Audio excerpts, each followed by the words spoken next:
Mahanadi serial ரீசெண்டாவே ரொம்ப விறுவிறுப்பா போயிட்டு இருக்கு. தன்னுடைய ஒட்டுமொத்த சொத்தையுமே வேணாம்னு சொல்லிட்டு காவேரிக்காகவே வீட்டு விட்டு வெளியே வந்திருப்பாரு. அப்படி இருக்கப்போ மகாநதி சீரியல்ல இருந்து காவேரி விலகிட்டாங்க அப்படின்னு ஒரு டாக்ஸ் போயிட்டு இருக்கு. இதுக்கு முன்னாடி இதே மாதிரி தான் மகாநதி சீரியலை விட்டு காவேரி விலகிட்டாங்க அப்படின்னு சொல்லி டாக்ஸ் போனுச்சு. அவங்களுக்கு பதிலாக தான் சிறகடிக்க ஆசை சீரியல்ல நடிச்சிட்டு இருக்கேன் மீனா கேரக்டர்ல நடிச்சிட்டு இருக்க கோமதி பிரியா தான் ரீப்ளேஸ் பண்றாங்க.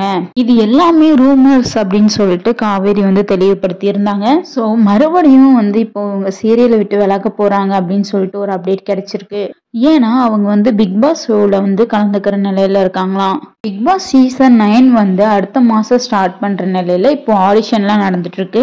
ஸோ லக்ஷ்மி பிரியாவும் ஆடிஷன் அட்டன் பண்ணியிருக்காங்க. அதனால அவங்க இதுக்கு மேல சீரியல்ல நடிக்க மாட்டாங்க அப்படின்னு சொல்லி டாக்ஸ் போயிட்டு இருக்கு. இதுக்கு முதல் முறையா ரியாக்ட் பண்ண லக்ஷ்மி பிரியா என்ன சொல்லியிருக்காங்க அப்படின்னா, எல்லாருக்குமே ஒரு விஷயத்த நான் தெளிவுபடுத்த விரும்புறேன். நான் பிக் பாஸ் போறேன், ஆடிஷன் அட்டன் பண்ணியிருக்கேன். அதுக்கப்புறமா நான் மகாநதி சீரியல்ல நடிக்க மாட்டேன் அப்படின்னு சொல்லிட்டு ஒரு டாக்ஸ் போயிட்டு இருக்கு. இது எல்லாமே ரூமர் தான். நான் எந்த ஆடிஷனும் அட்டன் பண்ணல. அபிஷியலா கன்ஃபர்மேஷன் பண்ற மாதிரி எனக்கு யாரும் கூப்பிடவே இல்லை. இப்போ ஒருலுமே இது எல்லாமே ரூமர்ஸ் தான் அப்படின்னு சொல்லிட்டு கிளாரிஃபிகேஷன் பண்ணியிருக்காங்க.